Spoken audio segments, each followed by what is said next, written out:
our Minister of State, Dr. Rajkumar Ranjanji, Sherpa, Shri Amitabh Kant, Chief Coordinator, Shri Harshvardhan Singla, Secretaries present here, the Honorable Dean of the Diplomatic Corps, Excellencies, dear colleagues. Let me say what a great pleasure it is to welcome you all here as we gather together to really celebrate and appreciate the importance of the African Union's permanent membership of the G20. To truly understand that, I think it's important that we think back of the journey that India and Africa have gone through together. This is not a new journey. It is something which, of course, it has its beginnings in the recesses of history, but certainly from the 18th century, I think we were both regions that were impacted by the advent of colonialism. And just as we struggled through that in the 19th, it was logical that the 20th century saw the independence struggles, the independence outcomes actually fructify as much in our part of the world as in Africa. I think in many ways our destinies were interconnected. They certainly impacted each other. We learned a lot from struggles in Africa, just as I'm sure what happened in India also influenced many African countries and societies. Now, I begin there because it has always been a belief, I would say almost a cardinal tenet of Indian foreign policy, that our independence was not complete without the independence of Africa. Our development was not complete without the development of Africa. And our rise will only be full and firm when we also see the rise of Africa. So there is a certain, I would say, not only solidarity, not just not shared interest, but something far deeper, that it is actually in our realizations of our aspirations and goals that the rebalancing of the world will happen. That when we speak about a multipolar world, for us a multipolar world will be multipolar when Africa is also one of the poles. And it is that background, it is that thinking which has really shaped Indian foreign policy over the years, and particularly so the government of Prime Minister Narendra Modi. Excellencies, many of you would recall that very soon after he took office in 2014, we held the IAFS 3 summit here in 2015. It was the most ambitious of its series. And I mention it because despite the COVID, we have largely delivered on our commitments in the IFS, but also to seek your support, Excellencies, of the need to hold IAFS 4 fairly soon. It has slipped for a variety of reasons, and I certainly hope that in 2024 we will find a way because given the changes in the world, it is important that India and Africa develop a more contemporary agenda of cooperation. But other than the IAFS 3 in 2015, I think as the Ambassador, High Commissioner of Nigeria reminded us, Prime Minister Modi also articulated his commitment, his personal commitment during a visit to Africa in 2018, that the priorities of Africa are the priorities of India, that we would be guided by what are the interests of Africa, and we will certainly give in our own foreign policy a very special place to Africa. So what you saw at the G20 summit, which the Sherpa, Mr. Kant referred to, was actually a fructifying of what was a long-held belief and a very deep sentiment in the country and especially personally in the mind of the Prime Minister. I would also say, as someone who's been associated with particularly with the foreign policy making in the last decade, that one of the directions of the Prime Minister was that our foreign policy should reflect what is our domestic policy. And that domestic policy is an appreciation of diversity and of pluralism, a particular focus on inclusiveness, a commitment to social justice, focusing on the vulnerable, and ensuring that no one is left behind. And that is exactly the kind of thinking. These are actually the principles which have also been our foreign policy principles of the last decade.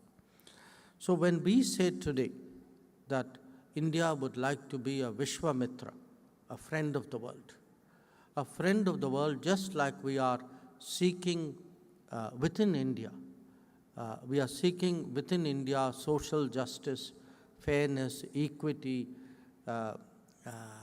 access for all, affordability. These are exactly the goals which also guide our approach to international affairs.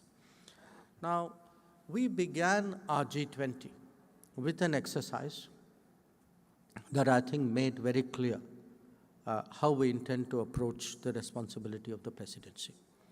And that exercise was the Voice of the Global South Summit, which was held in January of this year. By doing the Voice of the Global South Summit, we very clearly signaled to the G20 that this is what we are going to make as the subject central for the duration of our presidency. And I think, again, it is appropriate, it's very fitting, that as we conclude our presidency, we once again do so with the Voice of the Global South Summit, which, as you all know, Excellencies, is planned for November 17th.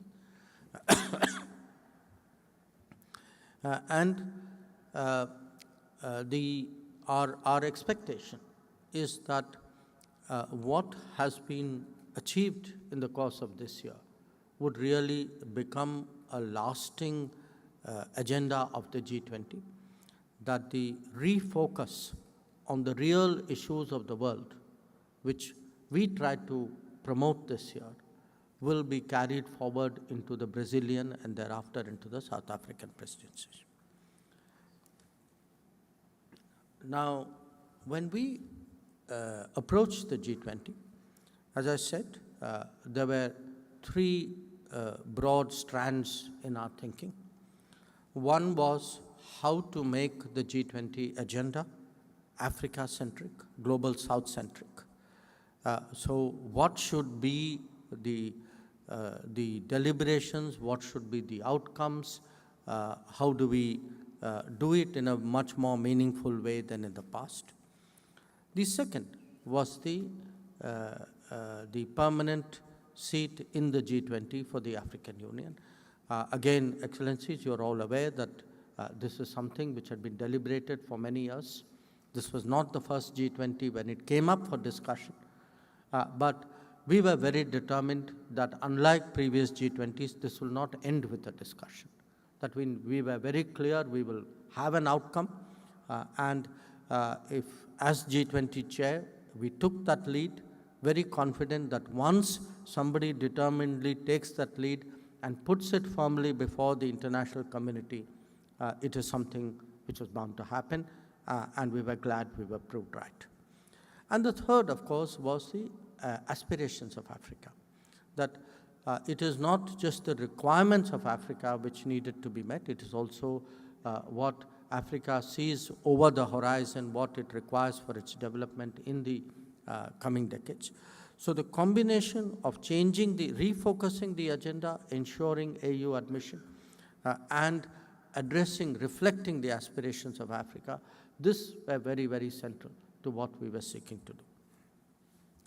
Now, as you could see in terms of the outcome, I think there is really a very substantial set of domains where the G20 was actually able to progress. I particularly highlight the action plan for accelerating SDGs, because I think all of us know today that thanks to the COVID, SDG realization has fallen behind very, very sharply. And this has been confirmed by reports of the UN, by the stock taking which the UN did in September.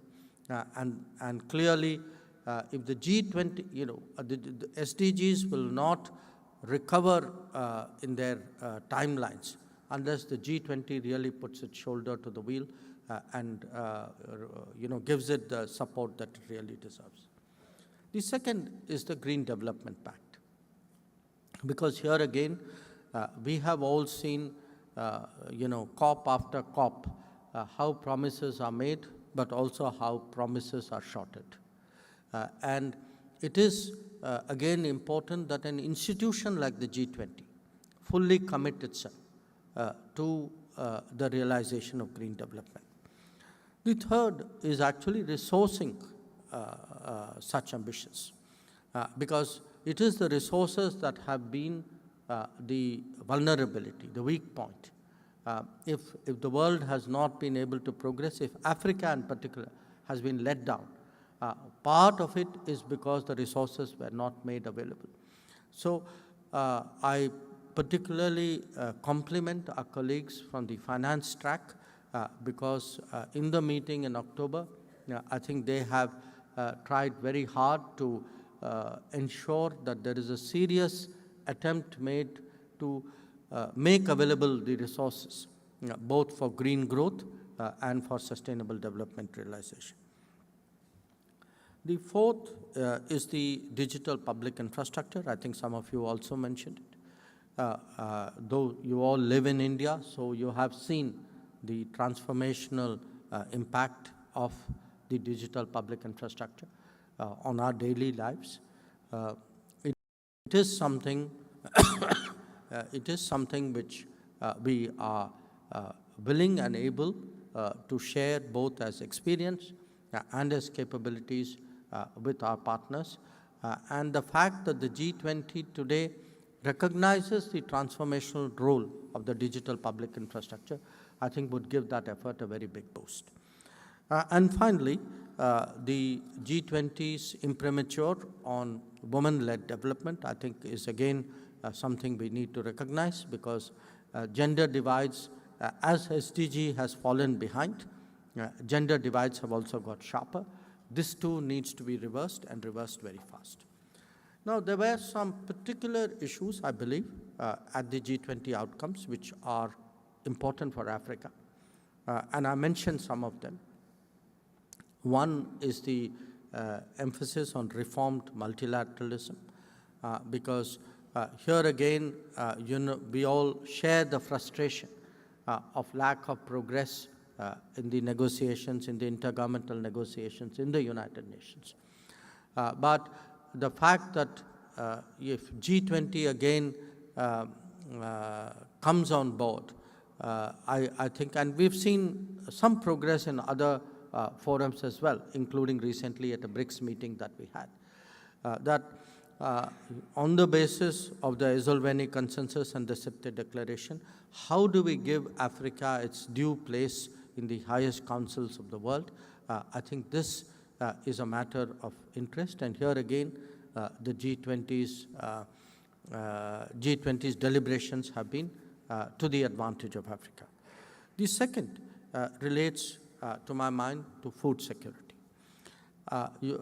The last 2023 has been the International Year of Millets, and it is a campaign which we in India have taken great pride in promoting. It was something which the Prime Minister personally pushed, and each one of you, including at today's lunch, I think are by now deeply familiar with how effectively and creatively and tastefully millets can be presented. But in my own travels in Africa, I've also been struck how deeply this is part of your tradition as much as it is of ours. And as we struggle today with the uncertainties of food accessibility and availability, when we looked at the problems on wheat supply and rice supply that the world has seen even in the last few years, the stress on millets, millet production can actually be a very big and bold and impactful step in global food security. So the fact that the Deccan Principles on Food Security were adopted, I think was a very, very commendable step. A third development I flag is of green hydrogen, because green hydrogen is not just climate friendly. I think it can make a huge difference to the energy security of developing countries. Here again, I think there is the basis for a common agenda between India and Africa. The fourth is health, very understandable in the aftermath of COVID. So whether it is the expansion and I would say democratization of vaccine production, or the focus on antimicrobial resistance, I think the G20 has done the world a signal service by stressing these issues. And we, of course, were also very glad that our presidency saw the first summit on traditional medicine. It is something which is very deep a part of our culture and heritage. So I would like to flag to all of you, Excellencies, that it's an area where we should continue to work together, bearing in mind particularly that the WHO Global Center of Excellence happens to be located in India. I also would like to mention the fact that the G20 did show awareness on issues relating to culture. Culture in terms of trafficking, illicit trafficking in cultural property, and restitution of the products of such trafficking. I think this too is part of a more fair and I would say just conversation today between the developing world and the developed world. Now, having spoken about G20, if you would permit me, I take the opportunity to also assess where India and Africa stand today in our relationship. Our trade with Africa today is in excess of $100 billion. And it's actually fairly evenly balanced. 27 African LDC countries benefit from our duty-free tariff preferences. And our expectation is that this trade will easily double in the coming decade. It's not just trade. India is among the top 5 investors in Africa. Our estimated capital today is in excess of $80 billion there. The bulk of our new embassies, I remind you, Excellencies, in the last decade have also opened in Africa. And not just embassies, the first Indian Institute of Technology opened in Africa. The first Indian Institute of Technology abroad opened in Africa. The first Forensic Sciences University abroad opened in Africa. So I don't need to stress to you today what is the importance that we attach, not just to our relationship, but to the promise of those ties, that we are actually betting on your future as well. And we see in our relationship actually a very, very powerful force that would rebalance the global polity, which in our view has been skewed over the last 2 centuries. In terms of our development partnership, again, we have always been very clear that we respond to the priorities of our partners. I'm glad to say that we've done actually more than 200 projects in Africa, 208 to be precise. And many of these are quite notable in your particular countries. I myself had the privilege of seeing some of them. In fact, whenever I have gone on a visit, it's been my good fortune to spend some time in one of the projects that we have recently done. And they are projects which have really made a difference to people's lives.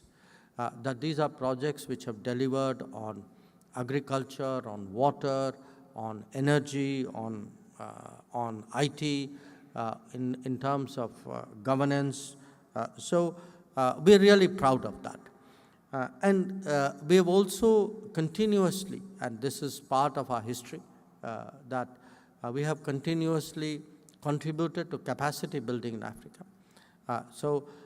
Even after IFS 3, I see that we have delivered on more than 30,000 scholarships. And whenever Africa has been in distress, our colleagues in Mozambique and Madagascar would vouch for it particularly, or many of you during COVID as well, that we have tried our best to respond through HADR operations. The period of the COVID was particularly testing, and I'm glad that we were not only able to contribute through COVAX, but also in many cases to do so bilaterally through vaccine supplies from India. So I believe today that what has happened at the G20 is one step, a very important step, but one step on what is a larger partnership which has been unfolding and which has gathered pace in the last decade. As I look ahead, next year, 2024, we will have the NAM Summit in Africa. We will have the G77 Summit in Africa. India and Africa must work together very closely in the summit for the future, because I think as the youngest demographies of the world, we have the most at stake when it comes to the future. It's important that we press the issue of the SDG Agenda 2030 together, that we also coordinate strongly on UN reform, and that we actually strive to make this a world which is much more sensitive to the global south.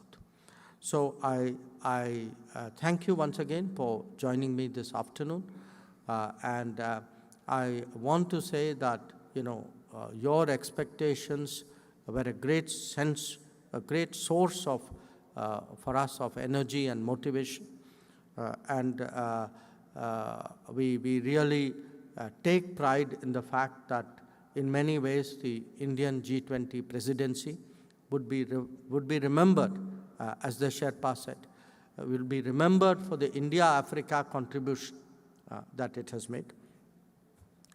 And finally, as you know, we are approaching the festival of Deepavali. It is the biggest festival of this country. So I, of course, convey my good wishes to all of you. But I do want to share with you that we are inviting all heads of missions to visit Ayodhya on November 11th, on Deepavali Day, for what is called the Deepotsav. And 2 weeks later, on November 27th, we intend to organize a trip to Varanasi for the Dev Deepavali celebrations. So I hope that most of you will be able to join us on that occasion. Once again, let me say what a delight it is to meet you all, and I thank you for all that you do every day in your work to promote our relationship. Thank you.